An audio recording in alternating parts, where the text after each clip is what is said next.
Hey everybody, it's Shadowstar and Crystal here for another review of The Flash. This time, it's Shade, but who cares about him? This is actually just a prequel to the next episode, really. Yeah, it's all about alchemy and Savitar. So we end on a cliffhanger with Savitar. So yeah, we have Savitar, a speedster in a giant robotic suit that shows up right at the very end. This episode had all been building up to the Wally stuff, of course, because it opens with Wally having a dream of being Kid Flash. So obviously, you know, this whole episode's mostly about Wally with some few other plots. So, you know, Wally's got his main plot, we've got the Shade plot, we've got the Caitlin plot. So yeah, you get the Wally plot, he wants to have powers, we don't know what he's going to do, he's got nightmares. Then we track him down and we have a fight with Alchemy, but then they think they've got Alchemy only for Savitar to show up, and there's not much else you can say until the next episode really unfolds everything. Yeah.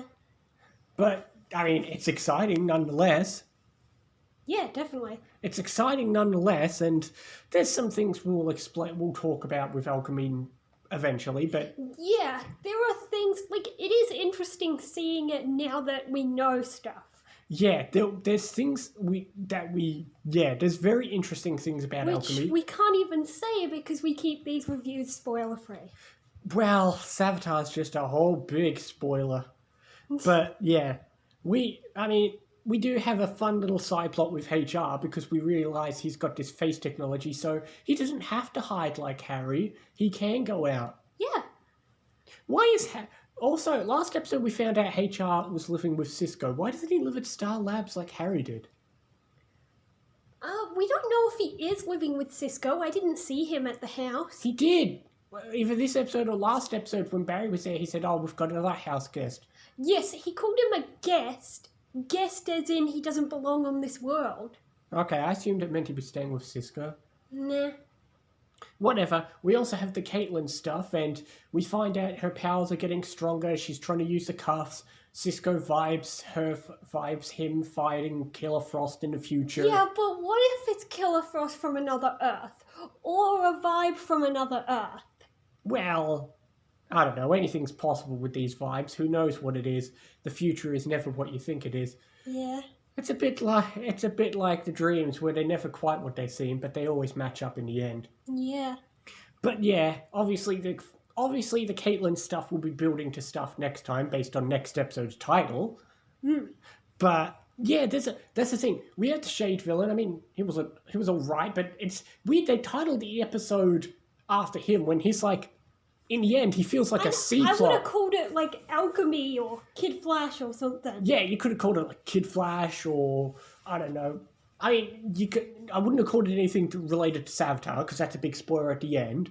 I don't know. I would have called it something that connects to the Wally plotline. Yeah, definitely. I don't know what it could be. But I've also noticed a lot of these titles in Season 3, like Season 2 titles were often sentences. All of these, so far, except for next episode, have been a single word title. And next one is 2 words, but it's a name. Yeah, like, you've had, like, Flashpoint, Paradox, Monster, Shade, Magenta. Yeah, they've all been just kind of one word, and most of them have all applied to the meta-human of the episode. Yeah. Which we'll get into that next episode too. But man, I mean, yeah, everything's kind of building. I like how they've done that a lot these past few episodes where they have a kind of, not a boring villain, but just a kind of a side villain while they let the side plots chug along. Yeah. And I like how at first you'd think, oh, Shade's going to be the big villain, but you take him over and you realise, that was quick, because we're going to spend the rest of the episode focusing on the Wally stuff, which is obviously much more exciting to focus on, because the Wally stuff relates to the main plot. Thank God Iris knows how to punch, because she was an idiot letting him out. Yeah, I know, but they are right in saying, like, what were they going to do? Keep him in there forever? It wasn't actually protecting him. So they had to let him out anyway, so... And, you know, we also had the cliffhanger of, like, at the end, Wally grabs a stone and then he turns into a thing. Yeah, looks like a cocoon. So my assumption, even though I know what's happening, is that he's in the cocoon and then he'll emerge as Kid Flash. Yeah, I mean... Like, even if I didn't know, That's what I would assume. Yeah, like, the second half of this episode is all just build-up for what happens next episode. Like, a lot happens in the next episode. But the next episode is not called Kid Flash. No, but obviously we're going to continue that, because we had the alchemy stuff, the Savitar stuff, Yeah. the stuff I with know Wally. what has to happen next episode in order to be up to the one after it. Which means you know a lot has to happen in the episode. It's True. really fun when you've not seen it in a while, and you're like, all this stuff hasn't happened yet, but it's got to happen. Yeah. And you're like, I guess it's all happening next episode. But, I mean, this episode, up until the end, I mean, it was still fun. Up until the ending is obviously going to get it a higher rating. I'm going to go with 8.5. It would have been lower if they stopped right after the Shade stuff, of course. Yeah, I'll just go 8. Yeah, but thankfully the ending leaves you on a cliff. I mean, that's a literal cliffhanger. We end with Savitar and that's it. That's a cliffhanger. Yeah. No real conclusion to the episode, too. Mm. It's not often you have that, and usually when you have cliffhangers like that, they're usually closer to the end of the season.